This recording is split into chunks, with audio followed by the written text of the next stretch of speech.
Explained by the Billy Meier contacts. Mysteries, myths, legends, conspiracy theories, historical inaccuracies, and more. Compiled by David Chance, revised October 18, 2023.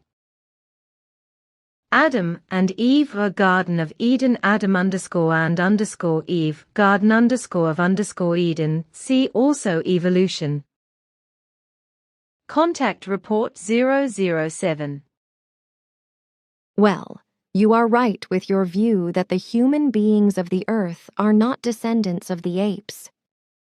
They were partially begotten by our forebears, who also mixed themselves with earth beings who were simply called Eves at that time. A designation that means nothing other than the bearing women or the one giving birth. But the earth beings at that time were of the most diverse forms and kinds.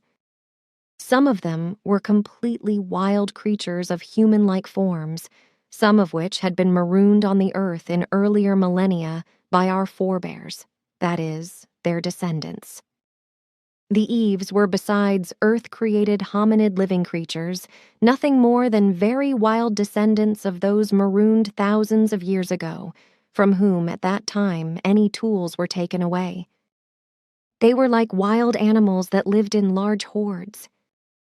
When our forebears finally settled on the earth, they broke a strict law and inflicted Gavault on these beings. This means that they cast their spell on the female beings, who despite their wildness were somehow beautiful, and mated with them. From this, the first higher developed forebears of today's human beings emerged. They were called Adam in the old language of the forebears, which means human being of earth. For the first of them, this designation then remained as his name, and you still use it today. Contact Report 009. Forbidden and secretly, they went out and captured earth-created life forms, but so also turned wild or mutated beings, which were very distant descendants of former human beings from the outer space. The female creatures, beautiful in their wildness, were tamed and copulated with or fertilized with genetical manipulation by the leaders who called themselves celestial sons. Case by case, depending on their own races, they thus created mutated creatures, completely new life forms that were of dwarfish stature, very gigantic or similar to animal forms. Semjasa, the supreme leader of all sub-leaders, copulated with an EVA, a female creature who, according to his understanding, was still preserved as the most human-like and also quite beautiful one. The descendant of this act was of male gender and a human being in good form. Semjasa called him Adam, which is tantamount to human being of earth. Another copulation of the same kind brought forth a female creature, and in later years, Semjasa determined that these two Adams had to mate together. In the meantime, however, many other creatures of the same kind were conceived, who banded together into large groups and tribes. From them, today's humankind developed, which was already at its beginning, according to its races distributed to the most different continents. Contact Report 069. Well, then is it also correct that Noah was around 3.10 meters tall, while Adam actually measured around 5 meters? Sure, only Adam was less than 5 meters tall. He was still a little more than a meter shorter than that measure. Contact Report 230. One more question about the Eve-Adam apple. Semjasa said that at the place where Adam was conceived there were no apples. Where do actually those originate that we have in Europe today? In fact, there were no apples in the area where Adam was conceived. Concerning the European apples, these originate from the area of Alma-Ata in the Soviet Union. The primary ancestor form of the apples was the wild apple Malus sieversii, if I'm not mistaken. Contact Report 492. Somewhere there was the four-stream land, with the so-called Garden of Eden, which was also stolen from the Mesopotamian and Sumerian legends and put into the Bible. The four-stream country was so called because the Euphrates, the Tigris, and the rivers Pirot and Gihon, or whatever they were called, flowed through it. The four rivers flowed there somewhere into a delta, but today the Persian Gulf, respectively the Arabian Gulf, as it is also called, exists there, but as of today, in the year 2010, it was first created about 8,000 years ago by a tremendous natural catastrophe, in which, as in the case of the various other floods, tremendous wild waters surged for thousands of years, and even for more than 100,000 years. Contact Report 695.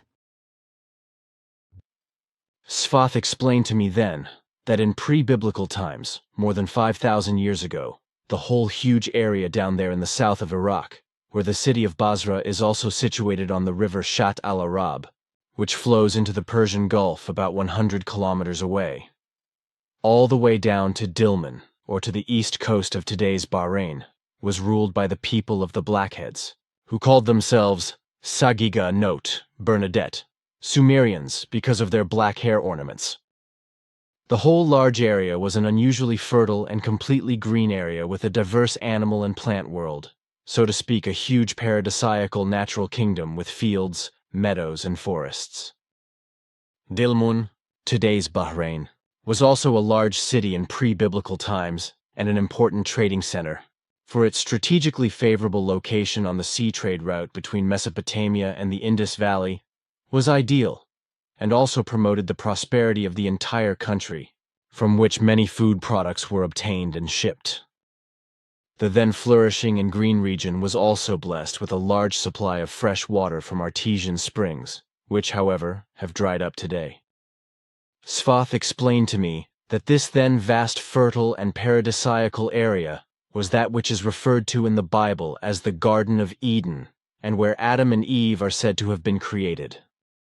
This Adam-Eve story, however, your father explained, did not lead back to the Garden of Eden, and thus not to the giant paradisiacal area far above the Persian Gulf down to Dilman, or today's Bahrain, but rather to the Babylonians, who invented this fable, which was then adopted by other peoples of that time, on the one hand, and on the other hand stolen from the ancient Hebrews, and later practiced as the story of the origin of human beings in the Torah, and even later by the Christians in the Bible.